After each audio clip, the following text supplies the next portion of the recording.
देख रहे हैं इन डार्क राजकुमार के साथ। तो चलिए पढ़ते हैं आज की कहानी की ओर। आयन जी बताते हैं कि ये तब की बात है जब मैं अपने घर से अपने गोदाम के लिए निकला था।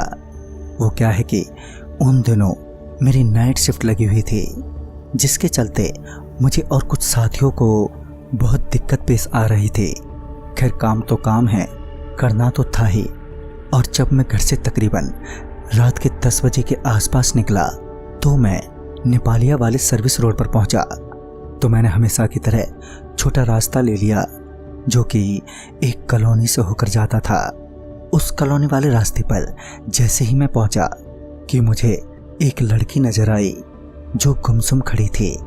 मैंने एक नज़र उसको देखा, मगर मैंने उसे टोकना ठीक नहीं समझा और आगे निकल गया।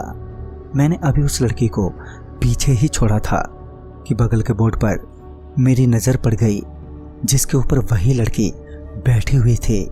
उसे देखते ही मैंने पीछे पलटकर देखा तो पाया कि वही लड़की अभी भी वैसे ही गुमसुम खड़ी है।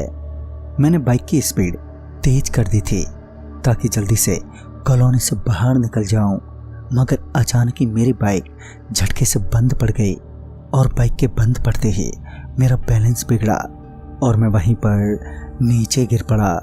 मैं अभी उठकर अपनी बाइक ही उठाने में लगा था कि मेरी नज़रें बगल के पेड़ पर उल्टी लटक रही लड़की पर गई, जिसके बाल नीचे ज़मीन को छू रहे थे।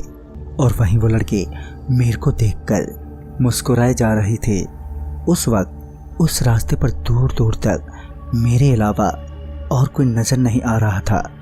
यहाँ तक कि घरों की लाइट भी बंद थी उस वक्त। अब मेरे पैर कपकपा रहे थे और शरीर थरथरा रहा था, और थरथराते हुए मेरा शरीर भी मेरा साथ छोड़ने लगा था कि तभी एक घर का दरवाज़ा खुला और आवाज़ आई, अरे जल्दी से अंदर आ जाओ। मैंने जब उस तरफ देखा तो पाया कि एक आदमी अपने घर की दहलीज पर खड़ा मेरे को बुला रहा है।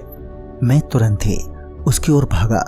मैं अभी भाग ही रहा था कि तभी मेरे पाँव में कुछ उलझ गया और जिसके चलते मैं एकदम से गिर पड़ा। फिर जब मैंने अपने पैरों की तरफ देखा तो पाया कि उसी लड़की के बाल मेरे पैरों से लिपटे हुए हैं। मैं अपने पैरों को उस लड़की के बालों से अलग करने लगा, मगर उसके बाल बड़े ही अजीब थे।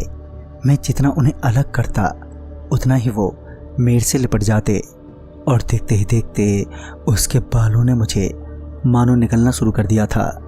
तभी वो दहलीज पर खड़ा आदमी पता नहीं कहाँ से एक जलती हुई लकड़ी ले आया, और जैसे ही उसने वो जलती हुई लकड़ी उन बालों से छुआई कि वो लड़की जोर से चीखी और एकदम से वो गायब हो गई। उसके गायब होते ही वो आदमी मुझे अपने घर के भीतर ले गया और पानी देते हुए कहा, अब डरो मत, वो तुम्हारा कुछ नहीं बिगाड़ पाएगी। मैं अभी भी डरा सहमा था, मेरी सांसें चढ़ी हुई थी, और कुछ देर बाद मैं थोड़ा नॉर्मल सा हुआ तो मैंने उस आदमी से पूछा, ये सब क्या है भाई साहब?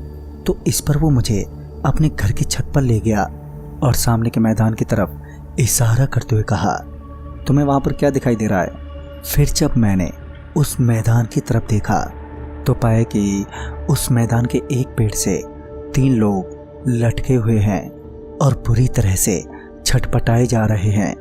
मैंने तुरंत ही कहा, अरे अरे कोई बचाओ उन्हें, उनका दम घुट जाएगा। फिर उस आदमी ने कहा, तुम जिन्हें तड़पते हुए देख रहे हो वो सालों पहले मर चुके हैं और उन्हें उसी लड़की ने मारा है जो तुम्हें मारने वाली थी। उस वक्त वो आदमी जो कुछ भी कह रहा था उस पर कोई और दूसरा कभी भी विश्वास नहीं कर पाएगा। आगे उसने बताया कि उन तीनों ने उस लड़की को मारकर उसी पेड़ पर लटका दिया था, क्योंकि वो लड़की उनके मन मुताबिक काम नहीं कर रही थी, और मरने से पहले वो लड़की उन लोगों के आगे काफ़ी गिड़गिड़ाई थी, मगर किसी ने मदद नहीं की। फिर उसके मरने के बाद पहले तो उसकी आत्मा ने उन तीनों वहशी को ठिकाने लगा दिया, फिर उसका गुस्सा बस्ती के मर्दों पर उतरा और देर रात किसी न किसी की जान लेने लगी। मगर बस्ती वालों ने मौलवी साहब से बात करके घर के चारों तरफ कीले गड़वा लीं, जिसके बाद से वो आत्मा घरों के भीतर नहीं आ पाती है और उसी वजह से लोगों को उस आत्मा से थोड़ा बचाव हो सका है।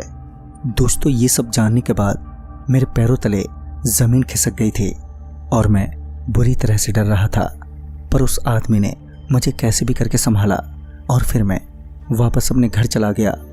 तो दोस्तों, इस कहानी में बस इतना ही। तब तक के लिए बाय एंड टेक केयर।